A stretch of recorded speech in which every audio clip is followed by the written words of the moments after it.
Hey guys, what is up? It is me, Pagey, here once again with another video on just the world of DCTV because it never stops talking, does it? So the past couple of weeks have been an interesting one to say the very least, for the DC brand under this new regime that is at Warner Brothers with various projects that were, in active development. So people were currently working on them now not being a thing anymore, or they're just being, big question marks over whether they will keep going.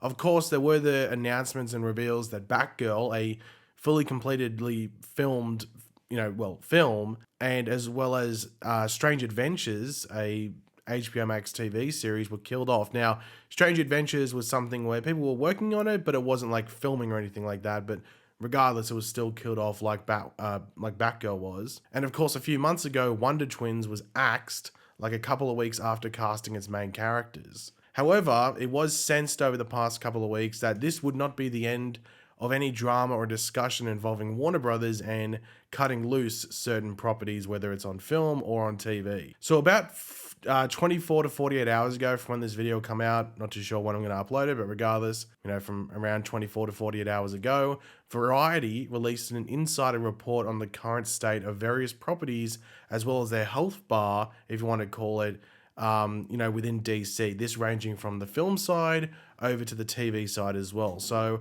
there are, just to quickly go over some of the other stuff before I go over the, stuff that you're seeing in the title.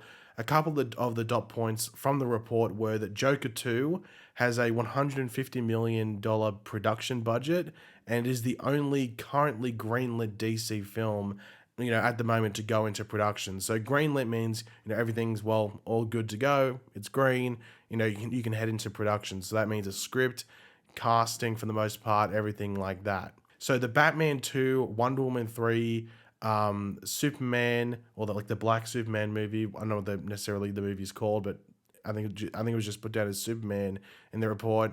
Static Shock and Zatanna are all DC films that are still in development, but are yet to be greenlit. And I think the Batman 2 is the only one that's in current active development where they're hearing stuff about it. Those other ones haven't been heard from for a few months now. So yeah, none of those have been greenlit, but the Batman 2 was only announced a few months ago. But there's a difference between being announced and being greenlit, because as I said, you need a script and everything like that to usually get greenlit.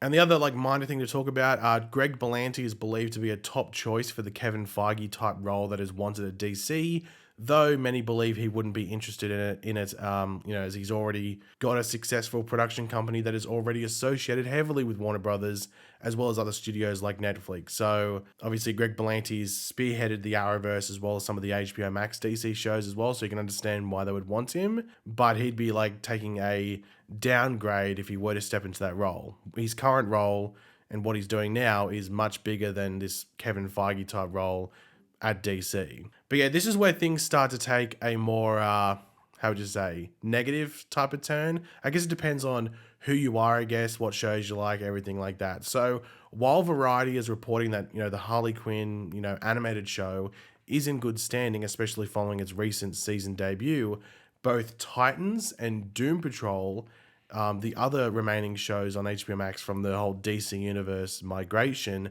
they are not in the strongest standing and according to Variety, are expected to be cancelled, which is really strong reporting, in regards to saying that. Now, this part of this report caught me by surprise, especially funnily enough, on the Titans side. Titans, we know it's not the greatest show. It's very inconsistent, but it racks up numbers on the viewing side and is also a very popular show when it hits Netflix and other countries that don't have HBO Max. Now, on the Doom Patrol side of things, it's a top show for the people who watch it, but it isn't on the viewership that a show like Titans is.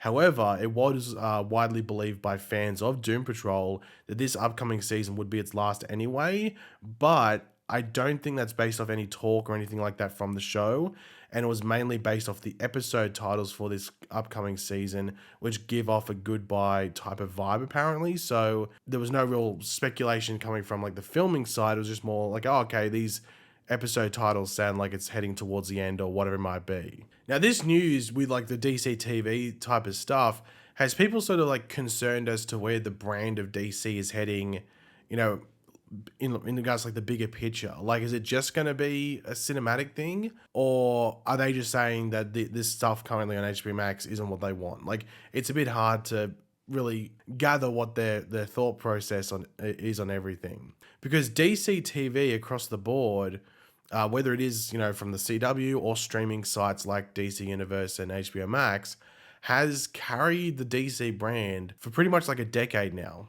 And it's being treated like, I mean, let's be honest, trash by this new regime of Warner Brothers if we're just looking at what's happening at the moment. And the irony around that is that this new regime that's come in at Warner Brothers are all TV people. So they've come in and gone, we're just going to sort of like scrap most of this TV side of DC and just try and focus on the cinematic side, which, I mean, spoiler alert, was less organized than the TV side. The TV side had at least knew what it was doing for the most part and had like a trajectory plan.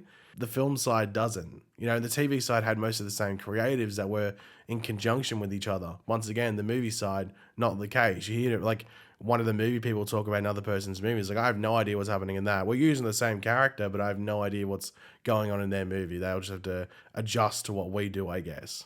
So I think if you are a fan of DC TV, I think you have the right to be concerned about what the hell they're doing over there, especially when you look to like 2 or 3 years from now. Like, is there even going to be a consistent amount of DC TV shows, whether it's on the CW or HBO Max or just in general? It has you a bit concerned as to what the hell they're doing. But one of the big questions, and I guess you'd say mysteries, around the world of DC TV has been the Green Lantern series that was set to air on HBO Max. And of course, this had minds behind it who were all pretty much associated with the Arrowverse, like from Greg Berlanti to Mark Guggenheim to Jeff Johns, with there also being, I think, someone from Black Lightning associated as well.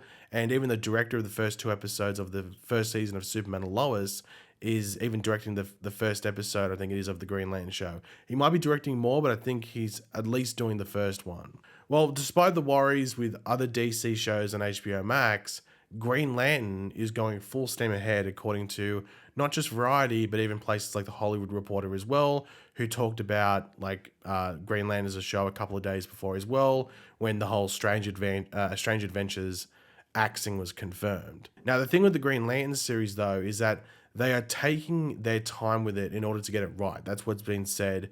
And we know there is a large budget associated with it, which you would expect with a Green Lantern series that's not only going to involve, space and the universe and everything, but the show involves different decades with different lanterns. So that pushes up the production costs as well, from jumping from like the 1940s to modern day or the 80s, creating all the different sets, everything like that. Now, there hasn't been confirmed castings outside 2 of the actors. There's been rumored castings, but I don't think they've actually been confirmed by Warner Brothers in like a press release or anything like that. So the only 2 we have are Finn Wittrock as Guy Gardner and Jeremy Irvine as Alan Scott. So 2 of the Green Lanterns have been confirmed with the actors, and they seem to fit the roles pretty well. However, you wouldn't expect most of the cast to be known until they actually get close to filming.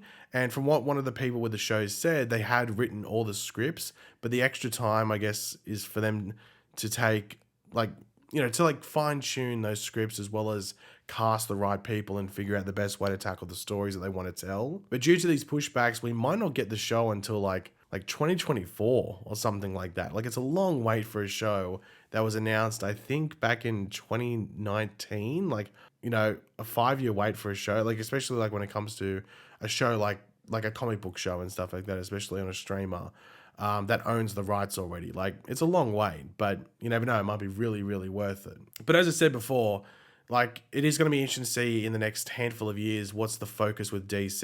Is it on the cinema screen rather than TV for the next period of Warner Brothers with its new leadership?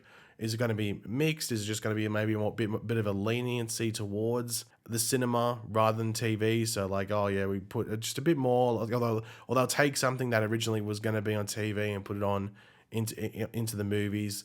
Who knows what they're going to do? They haven't really started off that well. I think people are a bit nervous. But I think you just have to give it a bit of time and just cross your fingers that they'll get it right. But who knows where they're going to go? They've got enough drama on their hands at the moment with some of the stuff going on in the movie. So maybe the TV stuff can just sort of hang there and go, hey, we're not the focus at the moment, so maybe we might not get in trouble and we might get away with some stuff. But yeah, I know what they're going to do, but you know, the Arrowverse, as you know, which, as I said, pretty much carried DC as a brand for almost a decade, is coming to an end. So it's going to be interesting to see what the next era and next, you know, phase of DC TV is like, whether it is on the CW or HBO Max. Most likely HBO Max, but can it live up to that as well? I think most would say no, but you'd hope that they'd actually have a go and at least try to, you know, compete with what they did before. But that's a wait and find out. But yeah, guys, thanks for watching. Hopefully you enjoyed the video. If you did, it'd be awesome if you could drop a like on it to show your support. Let me know in the comments section down below your various opinions about everything we went over in this video. I'm always curious to read what you guys are thinking. And of course, if you are new to the channel, make sure to subscribe. And I will catch you guys later. Goodbye.